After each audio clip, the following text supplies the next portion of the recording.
നിങ്ങൾ പ്രേമിച്ചായിരുന്നോ കല്യാണം കഴിച്ചത്? അതെ. എവിടെ വെച്ചാ കണ്ടേ? അങ്ങനെ കണ്ട സ്ഥലമൊക്കെ പറഞ്ഞു കഴിഞ്ഞാൽ ഭയങ്കര അങ്ങനെയല്ല. അതായത് നമ്മൾ ഒരിക്കലും റൊമാൻറ്റിക് ആണ് പ്രതീക്ഷിക്കാത്ത സ്ഥലത്താണ് നമ്മള് ആശുപത്രി വെച്ചാ കണ്ടത്. ഹോസ്പിറ്റലിൽ വെച്ച് അവിടെയൊക്കെയാണ് നമ്മുടെ കൂടിക്കാഴ്ച. അല്ല അതിന് മുമ്പ് കണ്ടിട്ടുണ്ട്.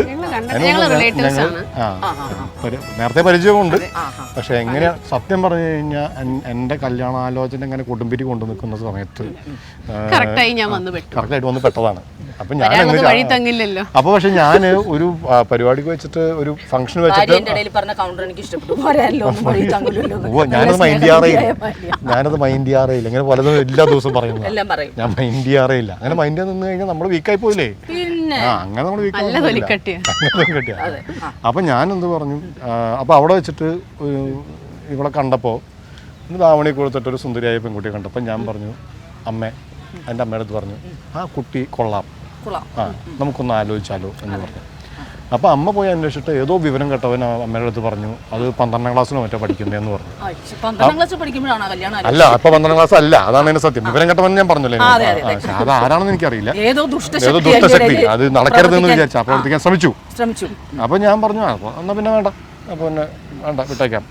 പക്ഷെ പിന്നീട് അറിഞ്ഞു 12ാം ക്ലാസ് അല്ല, ഡിഗ്രിയാണ് പഠിച്ചുകൊണ്ട്, ഡിഗ്രിയാണ്. അപ്പോൾ നമുക്ക് സാധ്യത തെളിഞ്ഞു വന്നു.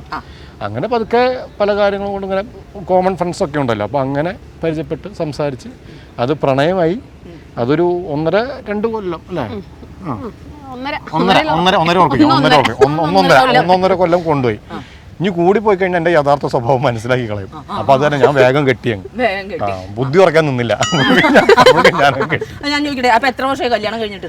കല്യാണം കഴിഞ്ഞിട്ട് 15 വർഷമൊക്കെ ആയോ? 15 വർഷമൊക്കെ ഒരു ഭാര്യയ്ക്കും ഭർത്താവിനും ഒരുമിച്ച് ജീവിക്കാൻ പറ്റുമോ? ഒരേ ആൾക്കാരെ വെച്ചിട്ടില്ലേ? കഷ്ടപ്പെട്ടു പോകത്തില്ല, എങ്ങനെ സഹിക്കും? അല്ല, എനിക്കൊന്നും പറ്റത്തില്ല. അതുകൊണ്ട് പറഞ്ഞാണ് നമ്മളെ വർത്താനം പറയുന്നത്. കുട്ടികൾ എത്ര പേരുണ്ട്? 2 പേരുണ്ട്. രണ്ടാൺകുട്ടികൾ. മൂത്താളുടെ പേര് ഇപ്പൊ പറഞ്ഞു കഴിഞ്ഞാൽ കൃത്യമായിട്ട് ഒറ്റ പ്രാവശ്യം പറയുള്ളൂ.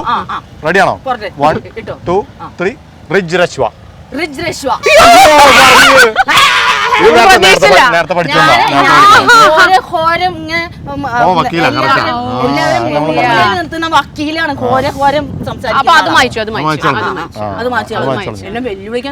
എന്നാ രണ്ടാമത്തെ ആളുടെ പേര് പറഞ്ഞാൽ ഞങ്ങൾ ഡൈവേഴ്സ് ചെയ്യുന്നില്ല. അപ്പൊ പറയാതിരിക്കും. ശരിയാവില്ല. രണ്ടാമത്തെ ആളുടെ പേര് എന്തായാലും പറഞ്ഞേക്കാം. എന്റെ പേര് ഋതുഞ്ജയ് എന്നാണ്. ഋതുഞ്ജയ്. അതെ. അപ്പൊ വേണ്ടല്ലോ. അപ്പൊ ഡൈവേഴ്സ് ഉണ്ട്. കുറെ സിനിമകൾ ഞാൻ കണ്ടിട്ടുണ്ട് കേട്ടോ. സിനിമകളിൽ നിന്ന് വെച്ചിട്ടുണ്ടെങ്കിൽ വില്ലൻ വേഷം ചെയ്ത് നല്ല കട്ട പോലീസുകാരനായിട്ട് നല്ല വില്ലൻ വേഷം ഒക്കെ ചെയ്തത്.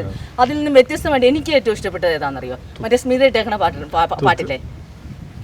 അല്ല, സ്മിതയുടെ കൂട്ടുകാരിയല്ലേ? സ്മിത വക്കീലിന്റെ കൂട്ടുകാരിയായിരിക്കും, എന്റെ കൂട്ടുകാരി അല്ലല്ലോ. ഓട്ടോഗ്രാഫ് കൊടുത്ത കാര്യമൊക്കെ പറഞ്ഞതാണ്. അത് പഴയ ക്ലാസ്സിൽ പഠിക്കുന്ന കുട്ടികൾക്കൊക്കെ എത്രയോ ഓട്ടോഗ്രാഫ് എന്തെങ്കിലും ആവട്ടെ.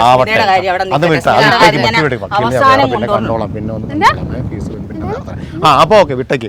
യെസ്. അല്ല, ഇപ്പൊ പറഞ്ഞ കാര്യം എനിക്ക് ഇഷ്ടപ്പെട്ടു. ശരിയാ. അതുപോലെ ആ തുത്തുരു ഒന്ന് എനിക്ക് കേൾക്കണം. വളരെ ഇത് ശരിക്കും പറഞ്ഞു കഴിഞ്ഞാൽ വലിയ മ്യൂസിക് ഡയറക്ടറൊക്കെ ചെയ്തിട്ടുള്ള ഒരു പാട്ടാണ്. ഞാനങ്ങനെ വികൃതമാക്കി എന്നുള്ളത് അദ്ദേഹത്തിനോടുള്ള ഭയങ്കര ക്ഷമാപണത്തോടുകൂടി ഞാനിത് അവതരിപ്പിക്കാം. അതൊന്നുമല്ല, അതെല്ലാം ചേട്ടൻ തന്നെ പാടിയിട്ടുണ്ടെങ്കിൽ ശരിയാവും. ശരി.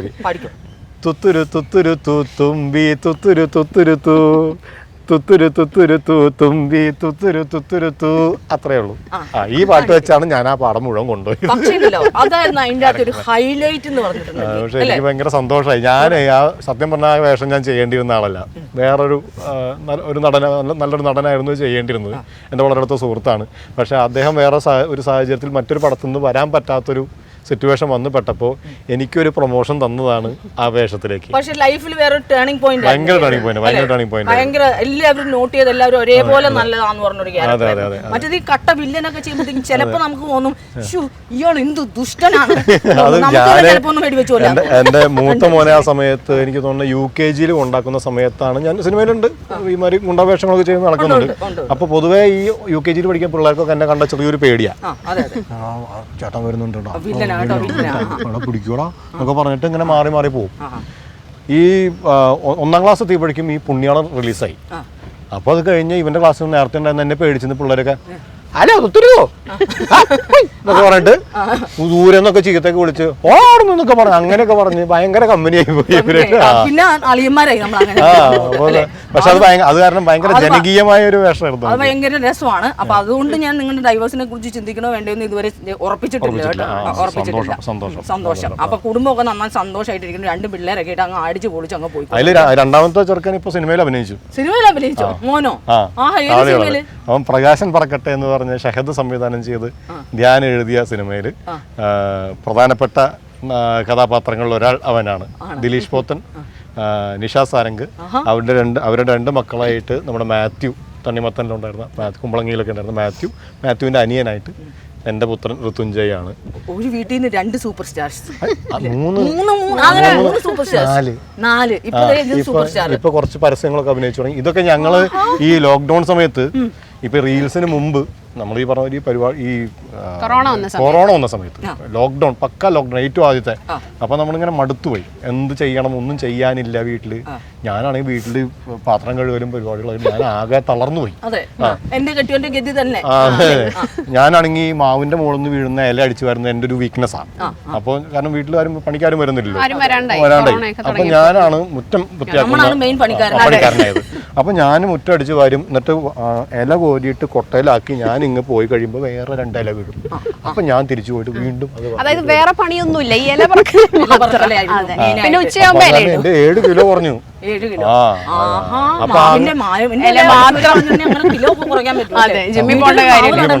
വീട്ടിലൊരു മാവ് നടേണ്ട സമയം വൈകിയല്ലോ. ഈ കുസൃതി ചോദ്യം ചോദിക്കൂന്ന് പറഞ്ഞില്ലേ, അത് ചോദിക്കാനായിട്ട് എനിക്കൊരു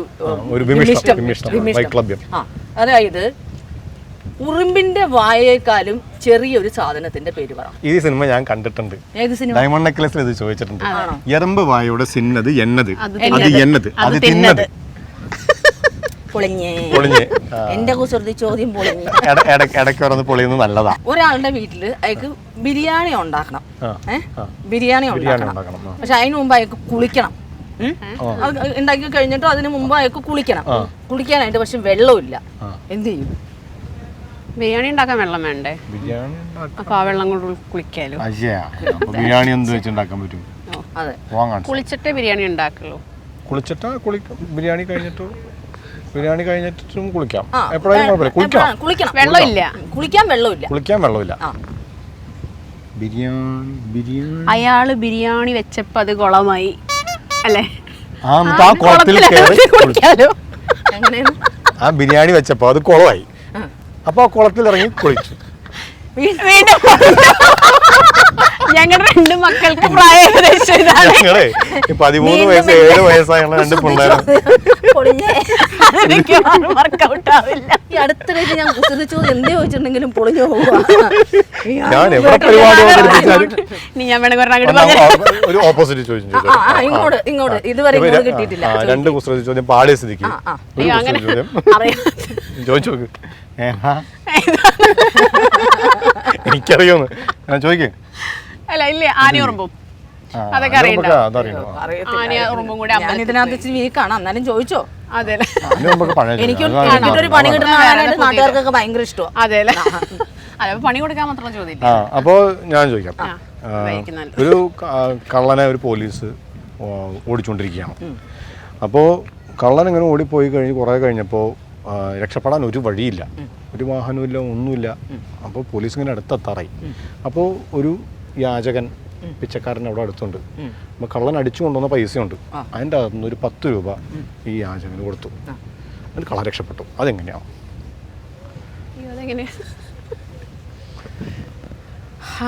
ഇന്ന് മൊത്തം തട്ടാണല്ലോ. കിട്ടിയില്ല? അപ്പൊ ഞാൻ പറയാം, ഞാൻ ഉത്തരം പറയട്ടെ. ഈ യാചകന് ഈ 10 രൂപ ഇത്ര കുറെ നേരമായിട്ട് കിട്ടാതിരിക്കുന്ന യാചകന് ഒരു 10 രൂപ കിട്ടിയപ്പോൾ എന്തുണ്ടാവും? യാചകൻ സന്തോഷവാനായി.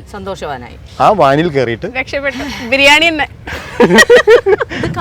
ചോദിക്കാമെങ്കിൽ, ബിരിയാണിയും കോളവും ചോദിക്കാമെങ്കിൽ എനിക്കത് ചോദിക്കാം. എന്നാലും എന്റെ സ്റ്റാൻഡേർഡിലേക്ക് ഇറങ്ങി വരുമെന്ന് ഞാൻ തീരെ കയറി വരുമെന്ന് കയറി വരുമെന്ന് അല്ല എന്റെ സ്റ്റാൻഡേർഡിലേക്ക് ഇറങ്ങി ഞാൻ തീരെ പ്രതീക്ഷിച്ചില്ല. ഈശ്വര, വലിയൊരു നടന്റെ മകൻ വലിയൊരു സിനിമ ചോദിക്കണ ചോദ്യം നോക്കണേ. ഈ സന്തോഷത്തിന് നമുക്ക് തുത്തുരു ഡാൻസ് ഒന്ന് കളിച്ചാലോ? ഞാൻ നേരത്തെ പാടിയ പാട്ടല്ല. രണ്ടൂന്ന് പ്രാവശ്യം റിപ്പീറ്റ് അടിച്ചൊക്കെ പാടിയിട്ട് നമുക്ക് പാടിക്കൊണ്ട് കളിക്കാം. ആയിക്കോട്ടെ ആയിക്കോട്ടെ ഓക്കെ. അത് നിങ്ങൾ രണ്ടുപേരും കൂടി ചെയ്തു. ആ റീൽസ് അത് വേണ്ട, നമുക്ക് അങ്ങ് ചെയ്തേക്കാം അങ്ങ് ചെയ്തേക്കാം. ആ ശരിയാ, ശരി ശരി ഓക്കെ. അപ്പൊ എന്താണെങ്കിലും നല്ല അടിച്ചു പൊളിച്ച് ഡാൻസ് ഒക്കെ കളിക്കുകയൊക്കെ ചെയ്തു. ഇപ്പോഴും എനിക്ക് ആ ഡൈവേഴ്സിന്റെ കാര്യത്തെ കുറിച്ച് എന്ത് തീരുമാനം എടുക്കണം എന്നാണ് ഞാനിപ്പോ ആലോചിച്ചുകൊണ്ടിരിക്കുന്നത്. അല്ല അത് ആലോചിക്കേണ്ട കാര്യമില്ലോ, ഞങ്ങളിപ്പോ ഒന്നായി. അതെ, ഞങ്ങൾ ഡൈവോഴ്സ് ചെയ്യുന്നില്ല. ഒരു മിനിറ്റ്. എന്താണ് പരിപാടി? എന്താ ആരാ എന്തായിരുന്നു ഇവിടെ പരിപാടി? സോറി, നിങ്ങൾക്ക് എന്തെങ്കിലും ബുദ്ധിമുട്ട് ഉണ്ടാക്കിയായിരുന്നോ? അല്ല ഞാൻ വക്കീലാണെന്ന് പറഞ്ഞു. വക്കീലല്ലേ? ഡൈവോഴ്സിന്റെ കാര്യത്തൊക്കെ ചോദിച്ചു. വക്കീലാന്ന് പറഞ്ഞോ? വക്കീലെന്ന് പറഞ്ഞു. ഇന്ന് വക്കീല്, ഇന്നലെ ഇയാൾ പറഞ്ഞു ഡോക്ടറാണെന്ന്. പിന്നെ ഞാൻ എഞ്ചിനീയർ ആയിരുന്നു. ആഹാരം പോലും കഴിക്കാതെ ഗുളിക പോലും കഴിക്കാതെ സെല്ലിന് ചാടി പോന്ന എന്താണിത്? അത് കണ്ട, ഇവിടുത്തെ ഡോക്ടറായിട്ടുള്ള എന്നെ കണ്ടിട്ട് മനസ്സിലാകുന്നില്ല. എന്റെ സുനിത ഇത് സെല്ലിൽ പോയി കിടക്കണ്ടേ, ഗുളിക കഴിക്കണ്ടേ?